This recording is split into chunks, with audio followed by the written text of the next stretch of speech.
Everyone. My name is Shaylin Woods. I am the head and archivist of the Ernest J. Gaines Center. The Ernest J. Gaines Center is an international research center located at the University of Louisiana at Lafayette, and we focus on the work of Dr. Ernest J. Gaines and the themes found within his novels, such as black farmers, black agricultural spaces, black rural spaces, Black families, Black mothers, Black fathers, Black children, education in rural spaces, civil rights, slavery, Reconstruction, basically anything we can think of that we find out of Gaines's work, we try to do programs around it to kind of help people engage in different conversations and scholarly research around not just Dr. Gaines, but those topics that he was so passionate about. Every event we do through the Ernest J. Gaines Center is free and open to the public. This is our first virtual program, and this is our first time recording a program, so we're very excited, and I thank all of you guys for participating with us because one of our strategic plans is finding ways to make our materials more accessible, specifically our public programs, because as I said, we are an international research center, and Dr. Gaines's work was translated into more than 14 different languages, so there are researchers all around the world who can't come to us, so we have to come to them.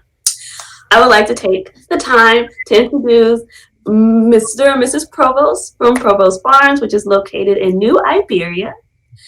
Mr. and Mrs. Provost and their farm, and their family farm, was featured in the 1619 project in 2018-2019, and they have done some amazing work. And what we're going to do today is give them the floor and let them talk about their family's legacy and the importance of Black agricultural spaces as to holding a family together and also working as a Black farmer in a corporate farming kind of situation and just their experiences. So I'm super excited. Thank you all so much for joining us with this and agreeing to work with us. And Mr. and Mrs. Provost, thank you. Thank you so much, Ms. Woods. We are so happy to be here. Thank you, everyone, for allowing us to share this topic with you all. Sometimes we don't feel like saying it's just our story because we feel like it is a shared experience, especially amongst the African American community here in South Louisiana. Many of us can trace our lineage just after emancipation or prior to sugarcane farming. We are definitely part of a long line of Black farmers within the community. And we just want to raise awareness of the skills, the value added to our neighborhoods, to our culture here in South Louisiana. We certainly believe that a lot of the circumstances that we've gone through, that shared common experience of trauma when it comes to agriculture and trying to farm while Black here, leads to a great deal of robbery and theft of not just the land, but of our cultural practices as well, right? And these things can be traced back for long generations past, and we're just grateful here to share that story, and just thank you all for allowing us to do that. And I'm a fourth generation sugarcane farmer, and my family and I had my dad along with my brothers. We farmed close to 5,000 acres of sugarcane.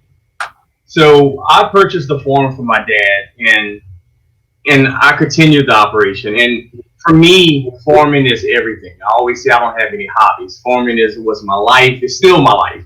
I'm always going to be a farmer. I mean, I smile the most when I talk about farming. That's how much I love it.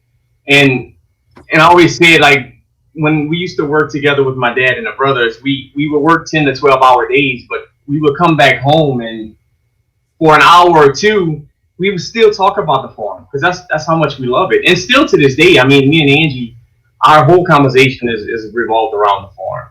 So, farming that amount of acres here in the sugarcane industry was because the average size farm in Louisiana is 1,000 acres, and I was close to 5,000 acres. So I guess you can say I was a target, because in this community alone, from going back from the 90s, over 50 African American farm families have went out of business. 50, and that's not individuals; that's farm families. So, and that's probably close to between 40 and 50,000 acres that was farmed by black farmers that's lost. But it's still in agriculture, but it's not farmed by black farmers. Yeah, and so that's sort of what we're trying to bring awareness to. We're attempting to bring awareness to the loss that's occurred, the theft that's occurred, but bring it back into the context where we as black people, because we're starting the message with ourselves first, is that we're trying to say that, hey, we need to start talking about agriculture as an occupation, and not something that was meant to, of course, the system has designed it to deplete us, to deplete our families, to deplete our communities, and to deplete our bodies. But actually, agriculture is something that is so akin to black and brown nations. And we are the ones who brought these subtropical crops here, teaching Europeans how to farm it. And so we have to grab onto that legacy and that opportunity to make and rebuild our communities, right? Because I think of what if all of those families were still farming? People could still be living in Houston or Atlanta or wherever they moved to. But what if their communities, what if their families still owned property and still owned farming operations? Because you don't have to farm in the same city you live in. That's the thing. We don't get that, right? I think of the schools that would still be in our communities. I think of the stores. I think of the infrastructure, the roadways to get to our homes and our places of either worship or family or whatever it is. How would they be if these places, if these families were still farming today? And I can guarantee you it would be quite different. And I feel like we use the word sustainability quite often. You'll see it in the food industry. You'll even see it to the beauty industry. But sustainability does not occur if you don't include the conversation of black farmers when talking about the livelihood and the longevity of humankind and of our cultural or our day-to-day practices, right? Our environmental practices. The conversation must be centered around how do we get black farmers back in? And that's not to isolate the problems to just us, but a system that's based off of exploitation will always find someone to exploit, right? So once we're gone completely, it'll move on to the next guy or gal, right? And so as a community and as a human race, we have to figure out a way to find justification for the food and ag industry by trying to come up with ways for reparative means for black farmers and landowners. And when Angie says like it destroys like a community, it destroys families and in our health, especially as black males. I always say, in sugarcane, you need between $500 and $700 a farm per acre. For myself, I was given less than $200 per acre. So the physical and mental anguish that puts on your body, it's not like you just have to worry about if we're going to catch a hurricane or we're going to catch a drought. We always have to worry about if we're going to get a crop loan, when are we going to get a crop loan, how much is the crop loan going to be. I mean, it takes a toll on your mind, your body. It's always a video out there, and it's old farmers saying, all farmers never retire. They're 90, 95 years old driving, just looking at the crops. My dad and so many other black farmers didn't get that chance because they all passed away at a young age. For ourselves, our home was foreclosed in 2018. And our home is directly, because we live in my mom's house now, and we made it our home. But our home is actually, 100 feet probably from my mom's home. So every day when we wake up and go outside, the first thing we see is our home. And it's been sitting there for 2 years. And I tell you what, yesterday was one of the roughest days. They actually had an auction and our home was sold off along with some land across the street. So, just yesterday was one of the worst days of my life. Yeah. Just to say, even though it was sitting there for 2 years, finally seeing that it was auctioned off and somebody purchased it and somebody have to go down the driveway, we have to put up with that every day. So just to say that it takes a toll on you, and right now I'm still depressed, and I'm gonna be depressed probably for a day or so, but I will shake it off. And at one time I couldn't do that. I would be depressed probably for weeks at a time. But now, since telling our story, we have so many good things that's happening. For instance, like this, So for me to tell the story, for us to tell the story today, is actually a healing process. I think what June is explaining, what we don't speak enough of, are the real physical and emotional effects to our bodies when dealing with racism, right? And something, I have discussions with my own family members at times, talking to me about, or telling me that, we may focus too much on discrimination and race when talking about our livelihoods, and race is really some sort of pseudoscience. Well, so is money. But we give value to it, right? We give value to the dollar, and it's a piece of paper. So actually what we built here is a caste system based on the color of your skin or your ethnicity. And we need to focus more on that traumatic effect of that real racial caste system and what it does to us. And that's what June describes wholeheartedly when he talks about that feeling of depression, that feeling of isolation, because it's akin to that feeling of being violated in a sense, right? That somehow you have been taken advantage of, somehow you've been victimized. And I think the more that we can speak about these things, about our experiences, and not face them with a great deal of fear, because you come out from our own perspective, you come into the light by sharing your experience, right? With people, you will find out who is there to support you. We've had so much support. Although our home that we used to live in was foreclosed on, this is our home now, and we've galvanized enough support that we can save this house, that we can save our shop across the street, that we can do things like with Professor McClung doing the Heritage Center and all of those things. But that comes from telling your story.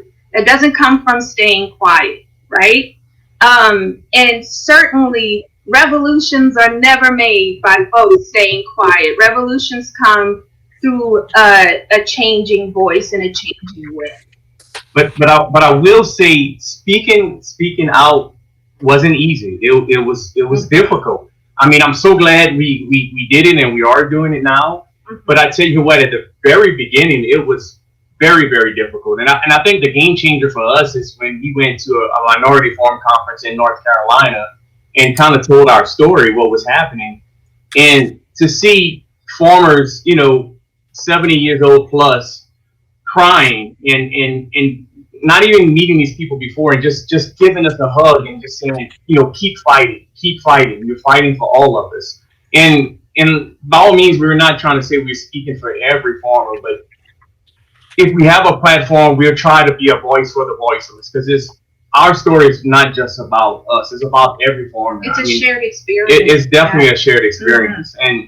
But I tell you, the support we've got, throughout the country, has just been unbelievable. I mean, so many farmers, so many people. Even now with the COVID, so many people have reached out and said, they're planting seeds and how exciting it is to plant a seed. And I always say it's nothing better when you plant a small seed and you watch it grow. It's not a better feeling in the world. So to get those messages, people are attempting to grow, and it could be in a backyard, just a small square. I mean, that's remarkable. Yeah, we all have a right to be connected to the earth. And one of the things that I think is a real telltale of our story is that, you know, these problems started happening before we discovered photocopied signatures to loan documents. They happened before the mill reached a contract with June. They happened before all of these things were going on. They actually happened as we were trying to build ourselves up, right? When June purchased the farm from his father, when we got married and tried to get into some of our dreams, because we've always wanted either a heritage center or a scholarship program. Those things we always wanted. But when you're in an industry that focuses so much on that racial caste system, there's a lot of retaliation when you try to bring a different voice into sort of a monopolistic bubble, right? And that's not to defame anyone or to degrade anyone, but it means that we need change, right? Because you can't constantly have an industry with one type of person, one gender, you know, living in the same area, controlling an entire industry, right? You need diversity. The world will only function if we have diversity. Industries and institutions will only survive with that diversity and inclusion. So yeah, I mean, it's been pretty scary telling the message, but it's also been very healing. And to say you have an industry now that has close to 500, it might be even more than 500 sugarcane growers in Louisiana. And out of those 500, you only have 4 African American families left. 4. Now, it's no way in the world you're going to have black farmers that have been farming for generations, generational farmers that's all their life was just farming sugarcane. It's no way in the world, you know, we're dropping like flies, just steady decrease and decreasing, and then at the same time, land is increasing, and you have these white growers who have no experience, 0 experience in agriculture, just pop up with 1,000, 2,000 acres. There's a problem there, and it needs to be called out. Yeah, it definitely needs to be called out. It needs to be called out because of the taxpayer dollar that's put into it as well, right? So everyone, if you eat food, you are connected to agriculture in some kind of way. If you are a taxpayer, you are connected to agriculture. And there are certainly different policies that can go into effect that can remedy some of these situations. I was watching a panel discussion with Fannie Lou Hamer and Stokely Carmichael and Angela Davis that took place in 1973. And I was just watching it while I was cooking, right? And the problems they were talking about in 1973 could be discussed today, right? The problems that are discussed in Mr. Gaines' books can be discussed today, right? So that means we've never properly addressed these issues, right? As our society is growing in technology, we're growing in space. I mean, the government is huge and massive and expansive. Industry is huge and massive and expansive. Those things are growing, but the wealth gap is also growing as well. And that is, it's a very stark disparity when you see that in 1973, Fannie Lou Hamer talking about her problems as a sharecropper and trying to gain the access to vote, right? The right to vote. And seeing that wealth gap and voters' rights still steadily being depleted, right? And so those issues are something that we really have to properly address and can't shy away from. And also, like, you go back to the 1920s, there was close to 1 million African American farms. Now today, we're 45,000. So out of all the farms, we're less than 2%. That is frightening. That is frightening for me to see that. So our main thing is to try to keep those less than 2%, keep them farming. That is priority 1. The next step is definitely to get the next generation. I always say I want kids that look like me to see me in a tractor and see what a tractor is. A tractor's an office now. I mean, some tractors have 2-3 computers in them. I want them to go and see, and say, I want to be a farmer. I mean, we're always going to need food. We're always going to need farmers.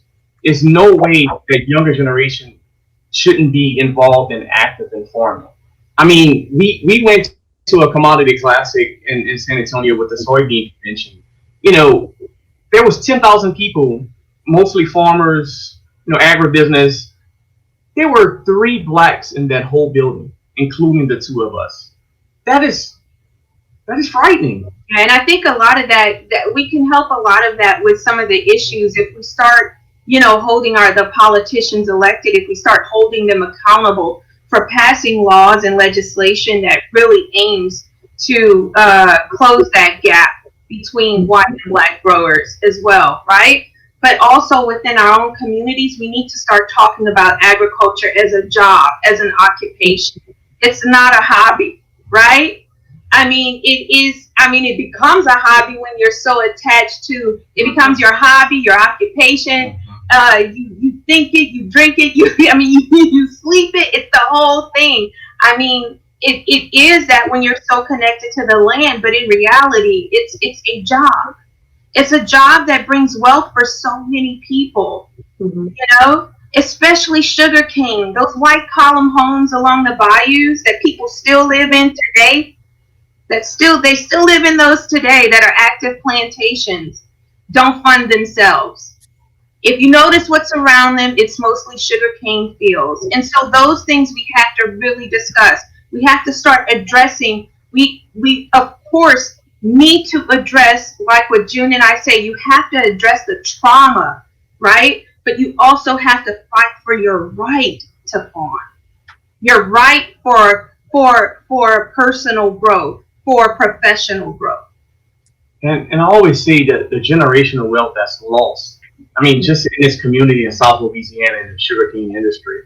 I mean, you're talking about so many farms, like 50 family farms. I mean, I should be training my nephews right now. And now, like, farmers are starting to come out and speak now, since kind of we out in the public a lot. They're saying, June, like, I might not ever be able to farm again, but at least I can fight through you. I mean, to hear that, it made me sad, though, because, I mean, there's no reason why when you pass down Highway 90 and you see all these sugarcane fields, there's no reason why we shouldn't be farming those fields as well. I mean, that's all we did since we were small kids. And still to this day, I didn't know, like, I have a first cousin, like, we had a conversation, and it's been probably 12 years since he's been out of farming. He said it's just this past year that he can ride by a cane field and it doesn't affect him.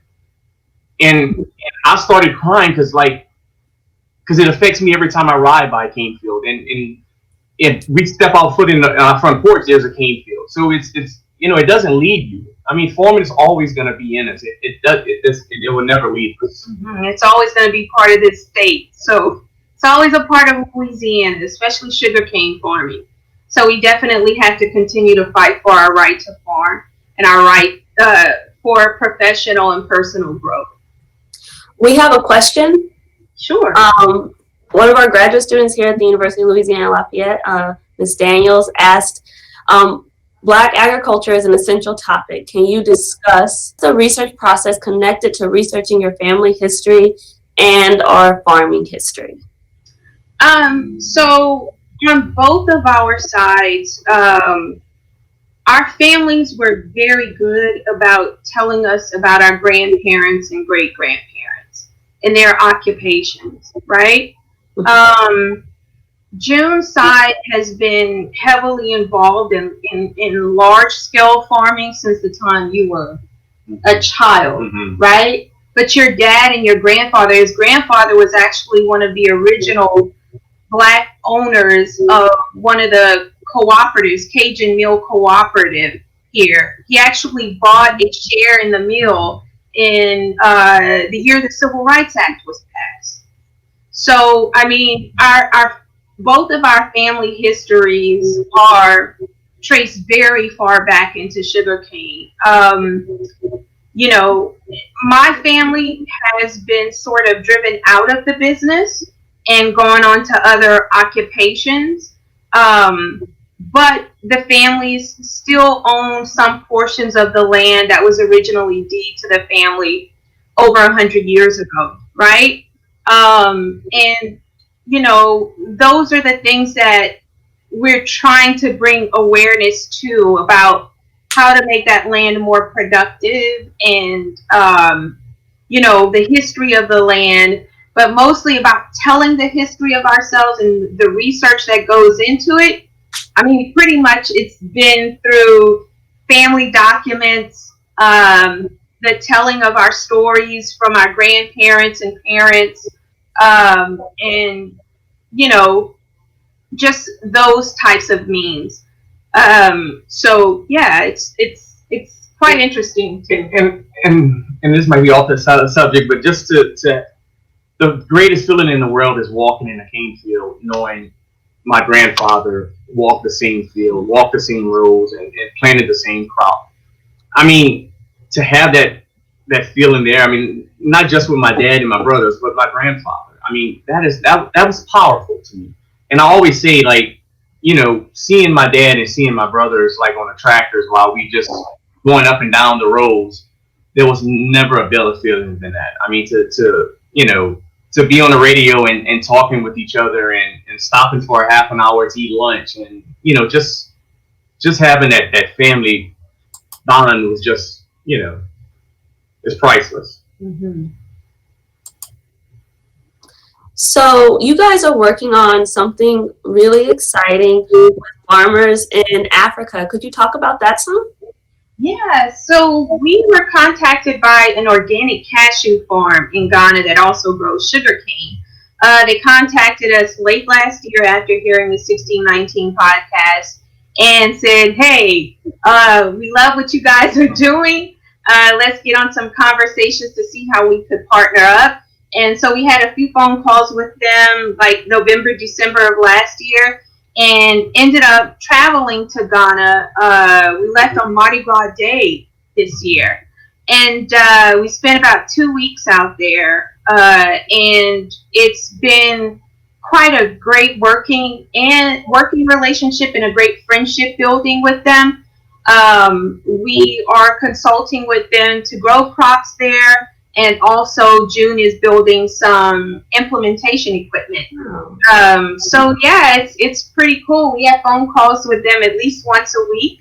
Going to Ghana, people are often asking us, how was it? Because we were able to go to Ghana and to France. And sometimes we forget to mention we went to France as well.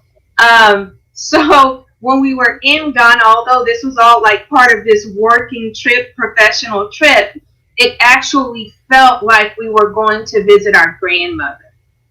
Going to Ghana, we did not feel like tourists.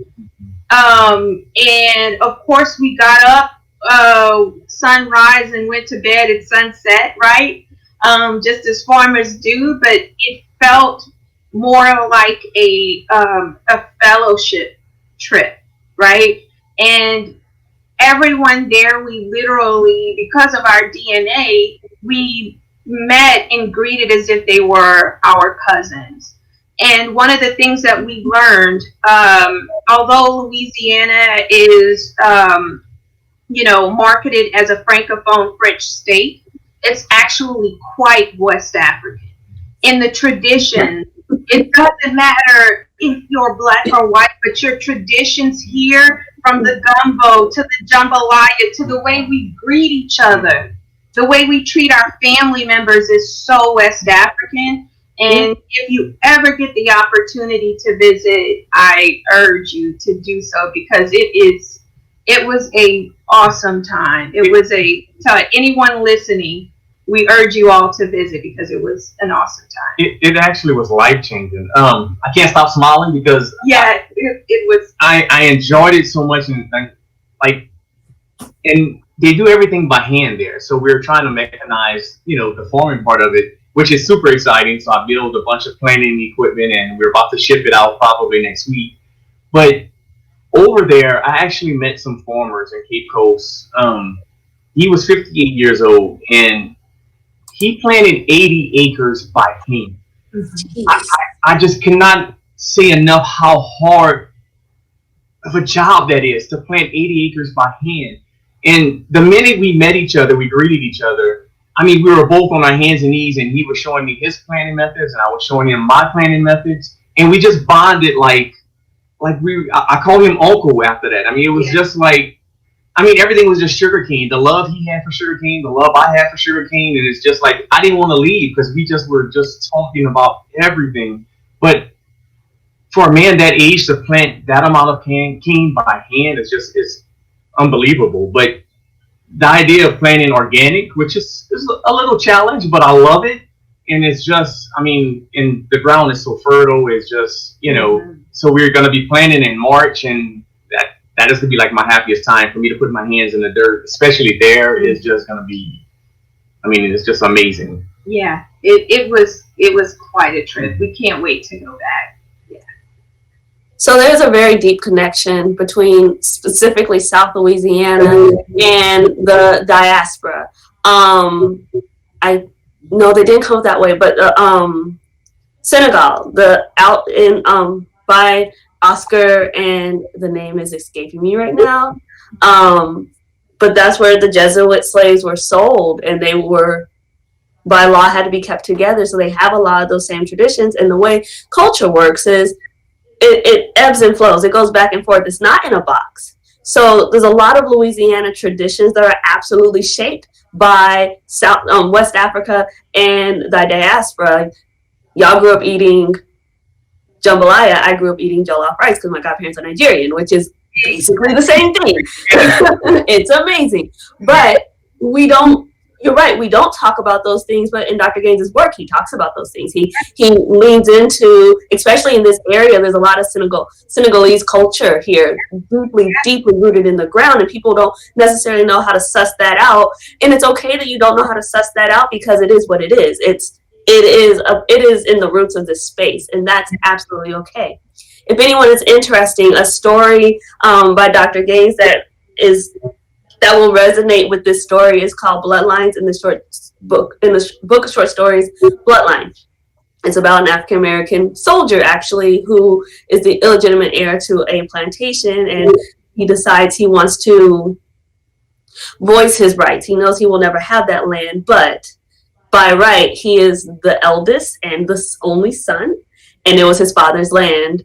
Therefore, he has a right. And a lot of things you all are speaking to, he kind of goes through and he touches and expresses, like why the crops are bad and why the land is murky over here and the water is bad over there and these houses are falling down. And it comes back to the fact, like, there's a lack of love. There's a lack of community because something has been disrespected. So if you're interested, it's in the book of short stories called Bloodline. The title of the story is Bloodline. I was going to say something. Oh, we have another question. I thought the USDA had policies in place to address the wrongs that have been done to Black farmers. So we're not called Black farmers, first of all. When the USDA addresses us, we're called socially disadvantaged. So if you're going to call me socially disadvantaged, that's the first problem, right? I'm a Black woman. Make policies that cater to Black women. And you'll fix those problems, right? Not to socially disadvantaged. But I'm being a bit cheeky, but it's the truth, right? So you really won't have proper policies to address Black and brown people unless you say these policies address the disparities for Black and brown people, right? And those policies are not to go against the Constitution. They're not to set a prejudice for or against someone. What they are to make equitable changes, right? So that means that in some sense, there are policies there that attempt to address the issues, but they don't fully talk about what's really going on or really serve as a means to correct certain issues. For one, statute of limitations. Right? If you're being discriminated against, there's a statute of limitation law where you have like 4 years or 5 years to make your claim, right? So what if I make my claim and my claim sits at the USDA's office for more than 180 days? which I can tell you has happened to many of us, right? And also, what if I'm afraid to speak up because the slave patrol might come and get me, or stand in front of my house, or put dead cats in my tractors, right? What if I can't protect myself or my family enough to speak up? Those statute of limitation laws have to be addressed. Also, the funding of politicians, because I'm not here to tell you to vote Republican or Democrat or whatever it is, but what I'm actually asking you to do is vet each politician that you're looking at, vet their policies that they support, right? See who funds them. You know, we've gone to many of the folks who are supposed to be backing us and supporting us, but have turned a blind eye. But then when I look at who's funding them, it's Crystal Sugar. It's places like that. And I'm like, well, you live in a major urban metroplex. There's no sugarcane fields where you live. Why are you getting money from Crystal Sugar? Right? So we really have to talk about these certain policies that are not there to properly address us as Black and brown people. So let's start by not calling us socially disadvantaged for the first thing, right? Let's start calling us who we are. And when you're talking about the circumstances that have given us, that have created these problems, you have to really start saying what you mean, because there's all these gaslighting things that happen. We saw it yesterday, right, with Breonna Taylor. The officers were charged for the shots and not fired, right? They were never looked at the shots that were fired that killed her. So they're not addressing the problem. And that is not sustainable. So whenever you look at corporations using the word sustainability or regenerative, ask them if their conversation includes Black and brown farmers, right? So until we can really properly do that, those policies that are on the books are just surface policies. We really need to start digging deeper, because there's a real issue when you see the depletion of only 1% of us owning land. That's rural or urban. 1% of us, right? So when are we going to properly address that? Because once we own no land, we have no wealth. We control nothing. I don't know if some of the people listening understand that. I know you think that land ownership and voters' rights are separate, but you still, for certain down the ballot issues, you have to own land to be able to vote for them, right? And those down the ballot issues are usually really local things that affect you as soon as you walk out your door. And so those are things that still need to be addressed. And going back to the USDA, the biggest civil rights lawsuit, which was Pickford versus Glickman, Tim Pickford, which would become really, really, really great friends. I probably talk to him probably once every 2 weeks at least. Matter of fact, when our home was being auctioned off, the first person I called was him, because he experienced it. And going back to the lawsuit against the USDA, all the loan officers who were discriminating are still employed by the USDA. So do you think things change?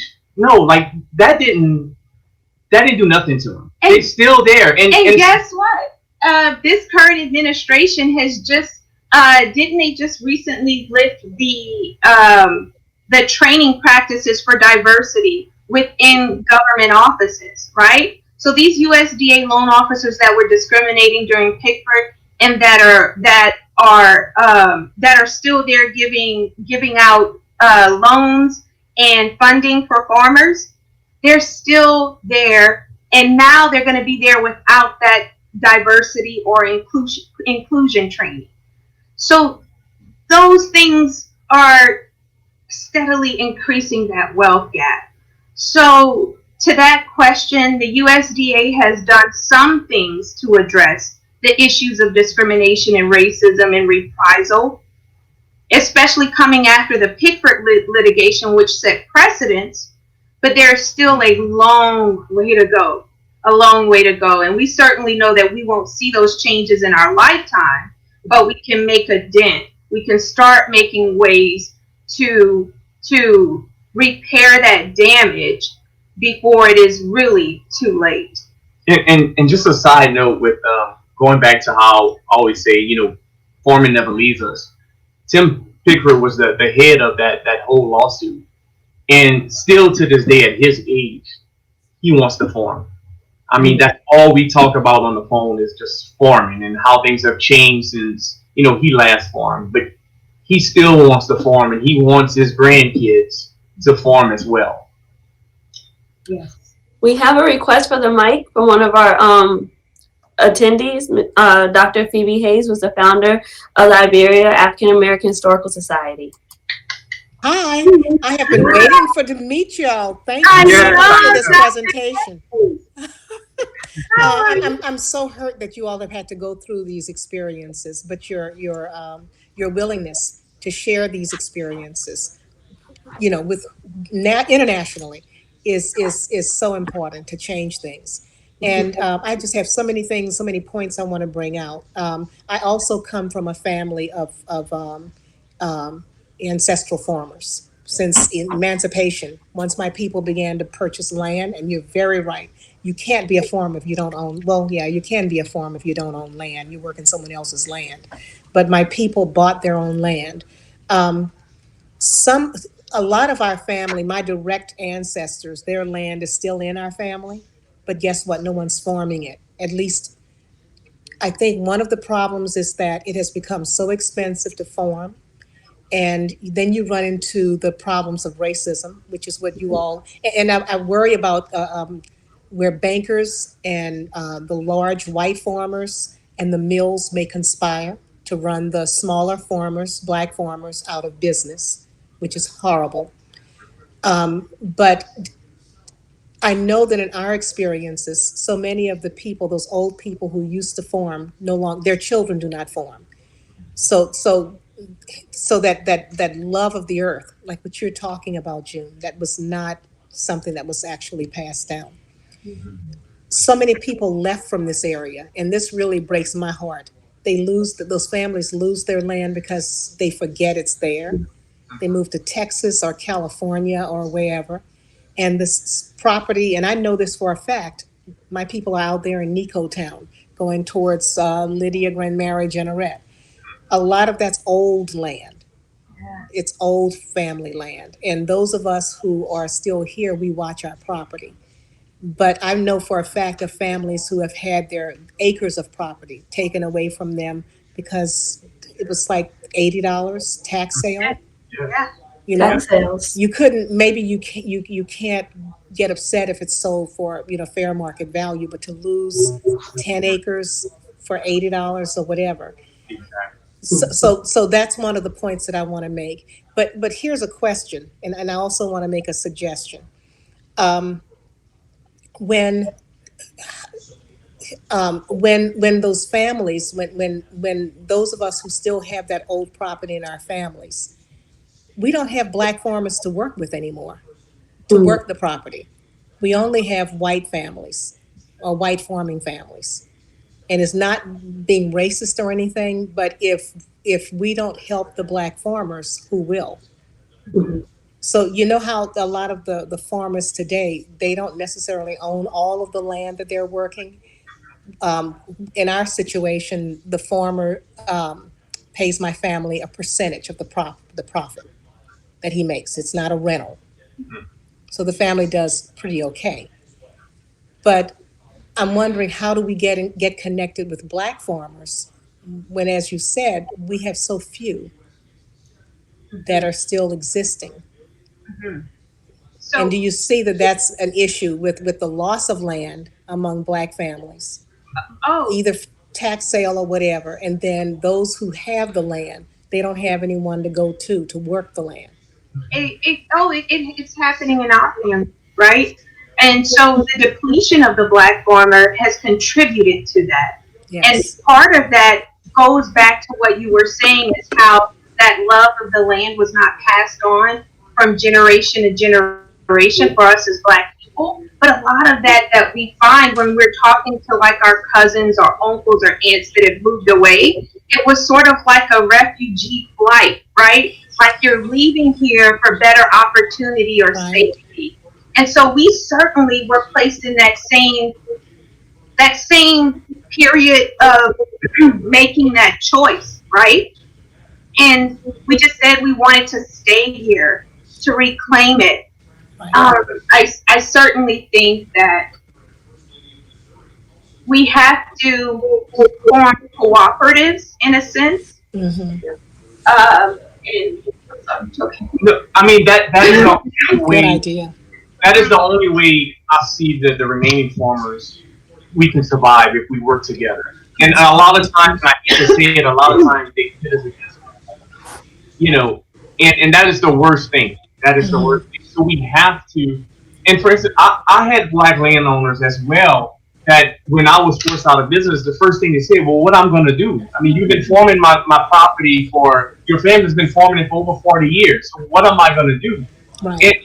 And I didn't have any answers to say, you know, and it made me tear up because you know, we were essentially not taking care of the land, but making sure they had enough income to pay their taxes. Yeah. Because you hear so many things to where some farmers, 2 years, they didn't give them any proceeds, and what happened? You know, they lose that land, like you see, sometimes for $80, and they forget about it, or a lot of the family moves away and there's just one around this area. It's so many things like that happens, and it's you know, it's disgusting though. I think it starts with so we're on a pathway to where, like I said, before we even discovered like those real key issues that you see in the litigation for us, like the photocopied signatures and all of that other stuff, the breach of contract, all that stuff. Prior to that, June and I were noticing that, hey, we're some of the only few left here farming sugarcane, especially at our age, right? I do think that we have to start forming cooperatives, but we also have to form cooperatives that lift up the individual and gain some sort of partnerships with like Southern and LSU for apprenticeship programs. So, yeah. As an information professional, creating some kind of directory is a way that would help. Because the people, what seems to be a common thread when it comes to like the haves and have-nots is absolutely access to information. If you know where to go to find the information, then you know how to prepare yourself and move forward. And there's so many different spaces, and everything is so dramatically spread out. Like finding out about grants, finding out about all different kinds of issues, different kinds of things that affect your ability to do whatever career you want to do. But especially if you're a minority in a field. It's easy to do something when you can look to your left and to your right, and you know people who can say, oh, go here, go there, go here, go there. But if you don't have that access to information, then what are you supposed to do? We have questions. One of our English professors, Dr. Squires, asks if you have experienced any blowback from your work bringing attention to these problems that you, as Provost Farm, has experienced. Not directly to our face. I think the reprisal comes from someone parking in front of our home, or you know, we're in a parking lot at the grocery store and we see somebody in their big truck just looking at us, and you know, or we're in a store and like one of the meal reps is there and like staring us down behind the diaper section or something, by potato chips, I don't know. Yeah, those kind of things have happened, but we try to be safe to where we travel together most of the time. Because you just never know. I mean, we still to this day get the vehicles parked in front of our home and stare. I mean, in all the things that we had while we were farming, you know, the big acres, you know, the cats being killed in the tractors, I mean, the vandalism, I mean, that's scary. That's not just any simple vandalism. I mean, that's somebody trying to make a statement. So it's real, like, planned out and thought out reprisal, right? It's not just somebody saying something on the internet or anything like that. It's like real thought out, I'm gonna get you type of stuff, right? And so we just had to be very cautious about how we tell our story, be very cautious about where we go. But I can tell you that moving to the city wouldn't fix that problem.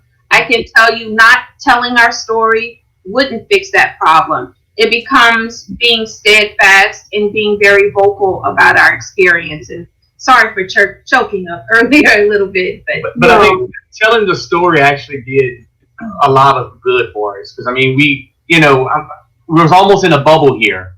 So to break out of that bubble and go to different states and having the publications tell our story actually made us feel a little safer, to be honest. So, knowing our story is out there. And actually, I want to go back to what Dr. Hayes was talking about, like, how do we support Black farmers, essentially, right? We really have to, other than, like, holding the politicians that we have, holding them accountable for their policies, for making a like political culture that's more inclusive and not so divisive. We also have to look at these nonprofits, because Louisiana has plenty, right? A lot of these nonprofits that work in the food sector, that work in workers' rights, poverty, all of those things. We really need to start contacting them and asking them, where is your money actually going? Because there's a whole ethnic group of people that are being wiped out here in South Louisiana. So we really also have to hold these nonprofits accountable, and the universities. I really commend you all for having us speak about this today, because that's sort of been an issue as well, is that local institutions have been a bit cautious in approaching us when asking us to tell our story. But our story is not on the part of destruction, it's in the part of building and rebuilding, right? And so we just have to really hold each other accountable for how we spend our dollars, where those dollars go, and who we're supporting.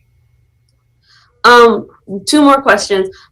Firstly, you're welcome to come back to speak at the Game Center anytime you want. Just let me know.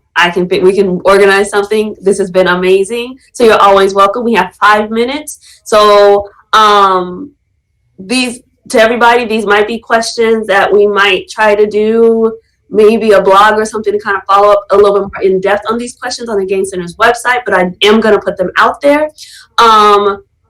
Dr. Radcliffe, who's from the University of Louisiana Lafayette English Department, asked, what are policy changes that would best support Black farmers? USDA grants for Black farmers or anything similar like that? Yes, USDA grants would be a big win-win. The USDA grants, the grant amount has to be increased, right? So we can't just have this monolithic look of giving people grants just to plant produce or something like that. We have to be able to plant crops, like row crops that are sustainable for communities, right? We have to be able to give more funding for educational purposes in agriculture, and that's around the narrative of talking about farming as a business and really having that real impact on the community as far as financial means. So yes, grants are a major key factor in what has to be done. The increased level of grants, certainly. Miss Lily Voorhees says, I agree that calling out white supremacy by its name and calling out the specific evils in the subtle ways that systemic racism enacts on Black and brown bodies. In your opinion, how can white farmers in your community support Black and brown farmers indirectly or directly? Well, I could just speak from experience. When we were getting into the fields late because we didn't receive funding on time or we didn't have enough money to plant, You know, I always seeing these partnerships happening between white growers where they'll help each other plan or they'll get resources from the mill. Black farmers need that too, right? I think those are real ways. I mean, this is South Louisiana. We could all meet each other at a Zydeco dance, right? Whatever. But to ask for real support means that you're really putting your hands in the process of helping build someone up. So I think that's what's needed. And for me, I think it's all about respect. I mean, a lot of the farmers knew exactly what was going on, but at the same time, that was their chance to land grab. Mm-hmm. So, you know, and I would have sometimes tractors being shot at, you know, with guns, and you know, and at the same time, I would see white farmers passing and laughing. I mean, those type of things, you know, seeing me in a tractor with no air conditioning after somebody just pulled all the wires and, you know, those type of things. And they knew what was going on. So it's just a matter of respect. Because black growers, they're always saying it's farming practices. I mean, that is far from the issue. I mean, and everybody knew it. I mean, yeah, so that thing about it's your farming practices, majority of us as black farmers are subjected to what is called a supervised bank account. And that's one of the things that the USDA can do away with as well, right?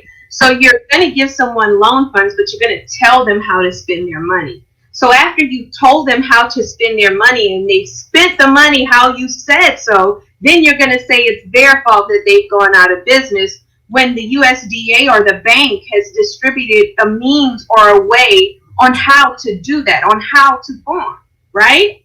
So essentially what it is, it's the banking policies and the practices by the USDA that have caused the problem. So, yeah. It's telling me we got 34 seconds. Thank you guys so much for coming. I have a little bitty pitch one more time. The Ernest J. Gaines is a nonprofit organization. Every public program we do is free, and we try to support all of our speakers and try to get as much materials and access to the Gaines Center. If you would like, please donate to the Ernest J. Gaines Center to help keep us running, help us build our collections, and help us do more programs like this. Thank you all so much for making this event a success. They are telling me I got 6 seconds. This has been great. Thank you guys so much. I enjoyed it. Thank you. Thank you so much. Thank y'all